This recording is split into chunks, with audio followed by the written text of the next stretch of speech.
Hey everyone, back again. Today I want to talk about Angela Davis's essay, The Prison Industrial Complex. Now, before jumping into it, hi, I'm David. I explain philosophical concepts in ways to make them accessible to you. So if you're new here, you can subscribe and see videos I release every single week, sometimes twice a week.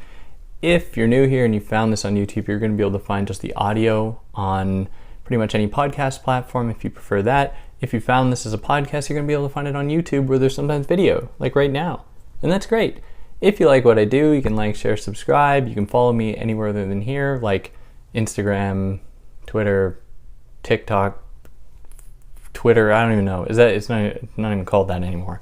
Anyways, links for the things in the description. If you want to help me out, do all those things I just mentioned. You can also help me out monetarily via Patreon or PayPal, but no pressure to do that. And yeah, let's jump into Angela Davis's The Prison Industrial Complex. Now, she starts out by highlighting that prison labor is really some of the most exploited labor within the United States and really across the world. Prison laborers are paid almost nothing to do their work. They don't have pensions. I mean, the benefits, perhaps there are situations in which this is different, but in general, they work horrible conditions for little to no compensation. And right off the bat, this wasn't always the case. Historically, prison labor was actually paid somewhat well, with the belief being that work itself and incentivizing people to work was actually a tool to re-socialize people into everyday life. Now, that wasn't necessarily true, it didn't work. I mean, the prison system was still intact and still performing its oppressive function. But in any case, this logic around paying prisoners very little, essentially forced labor, is really new, and it is not natural with the prison itself. So Angela Davis here is calling attention to a shift in logic in how prisons are actually conducted that emerged, in the mid-20th century in the United States and all around the world. And the prison industrial complex is not focused on prisons alone.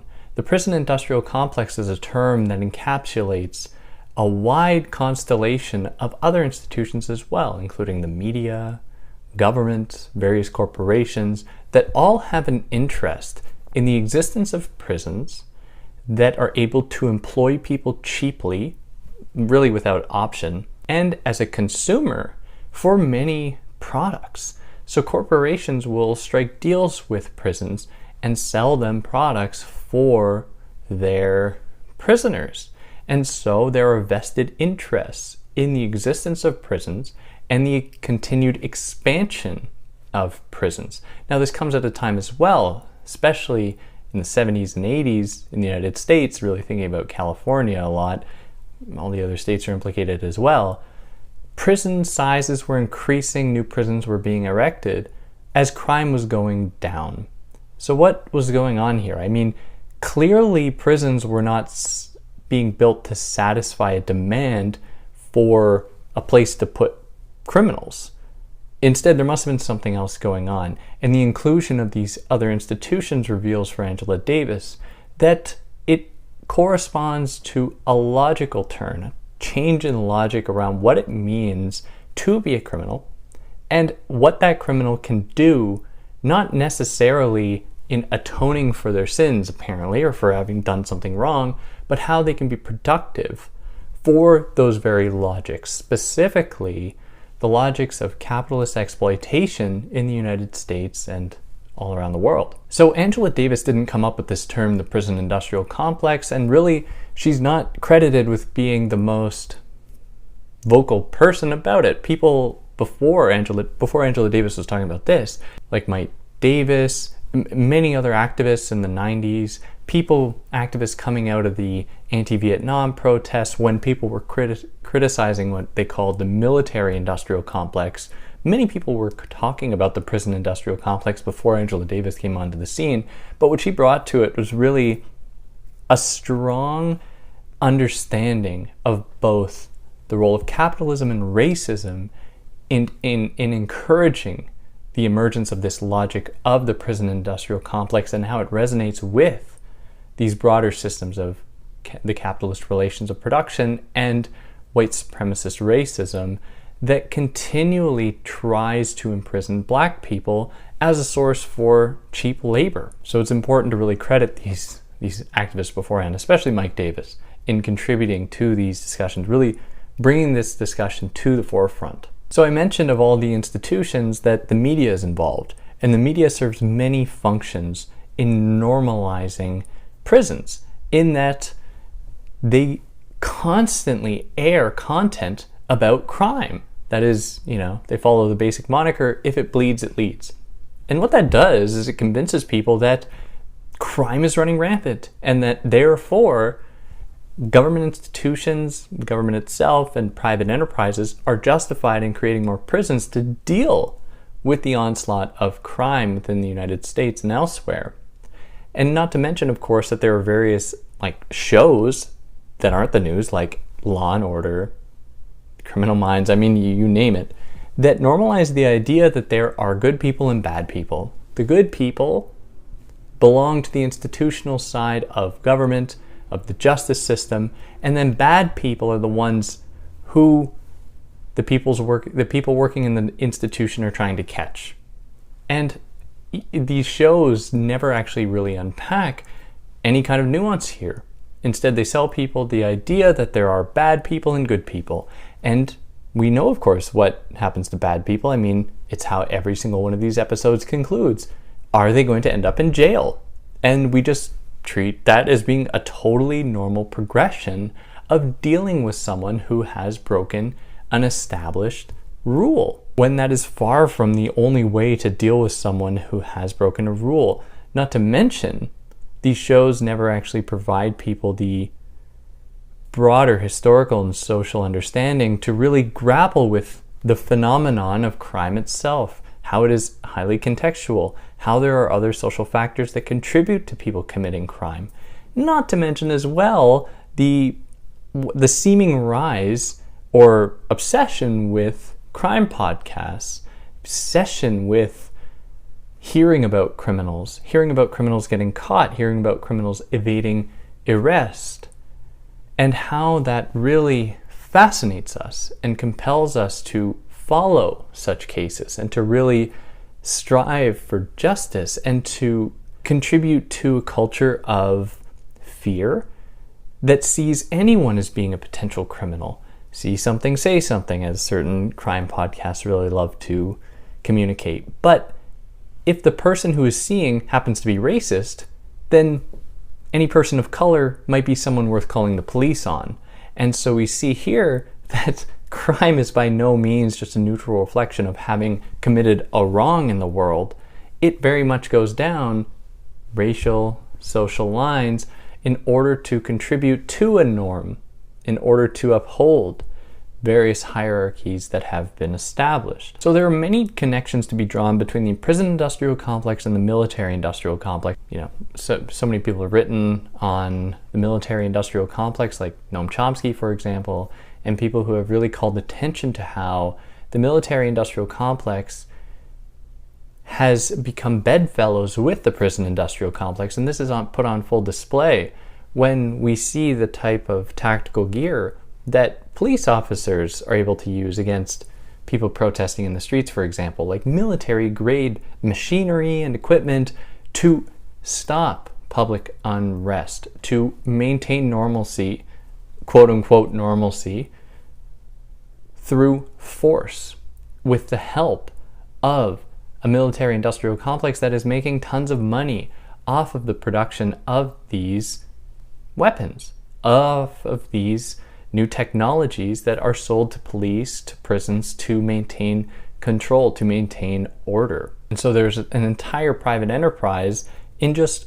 producing armaments for the military and for prisons and police. It is big business to put people and lock people away, and hence why there has been an increase in the number of private prisons in the US and elsewhere, because people are making a profit off of this thing called crime, when justice is supposed to be neutral.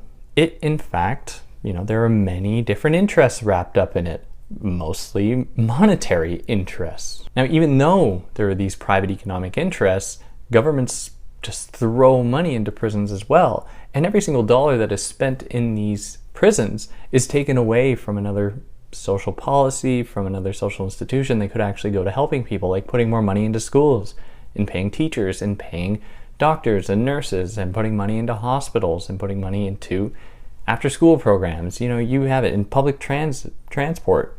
All of these things have been shown time and time again, when they are taken care of, when they are made easily accessible, actually help to bring down what we know to be crime. Now, if I frame it this way, as ending crime is really what we are pursuing, then I am falling somewhat into the trap that crime is a thing that just exists out there, as though it's something we can just neutrally observe and that's it. Of course, it is always contextual, but even within that narrative, in the way that crime is depicted today, really popularly, these other institutions, these social ones, would help, at least if money was put into them, to reduce crime. But the fact that money is not being directed in those ways, and instead being put into spending more money on police, spending more money on prisons, demonstrates that perhaps the concern has less to do with actually minimizing crime and more to do with getting rich.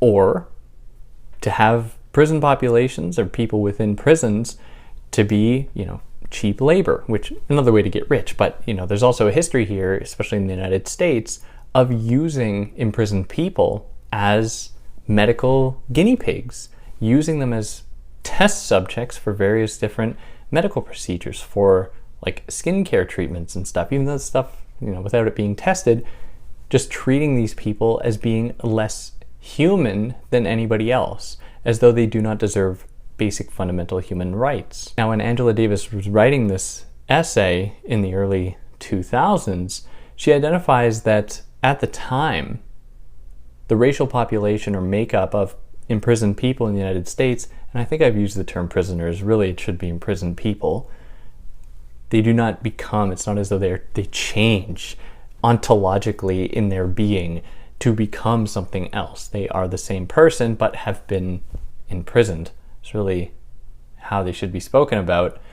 How imprisoned people, their demographic, resembled that, at least in the racial demographic of imprisoned people, resembled that of post-slavery United States. It was pretty close, that is, between black people and white people, taking into consideration their relative populations in the broader American public.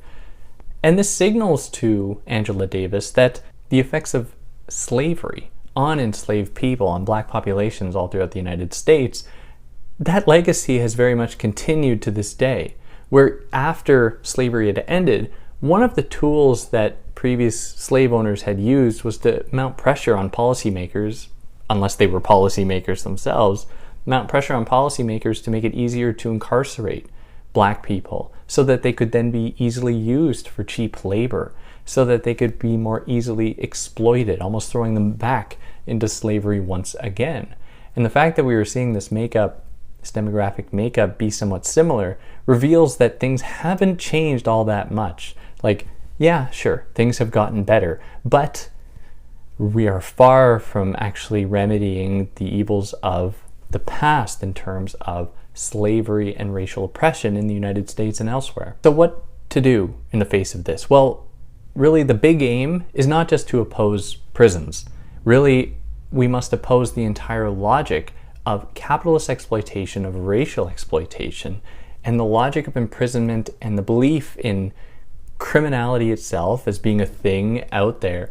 All of these things need to be opposed in order to undo these harms that are being continually inflicted and perpetuated by institutions like the prison system. Now, this is a big hope. Like, this is the end goal. Ideally, we arrive there. But Angela Davis is also like, we also just have to make sure that people are not being abused in prison right now. Think about maximum security prisons or people being sent to, a 4x8 cell and they have to just sit there for 23 hours a day. Like, absolutely inhumane conditions that nobody should have to live through. At the very minimum, like, the immediate thing to address would be that. And of course, making sure that people have ample food, that they're actually able to access services, education in these institutions. They're not just at the whims of the system. They are not just going to be exploited by that system. And yeah, That's Angela Davis's The Prison Industrial Complex. If there's anything I excluded or got wrong, I'd love to hear about it. If you like what I did, you can like, share, subscribe. Follow me on any of the other platforms if you want. If you want to reach out, send me a message on any of the platforms if you have any questions. And yeah, let me know what you think. Like, does Angela Davis take this far enough? Is there anything that she doesn't focus on that she should have? I'd really love to hear what you have to say. And yeah, on that note, take care.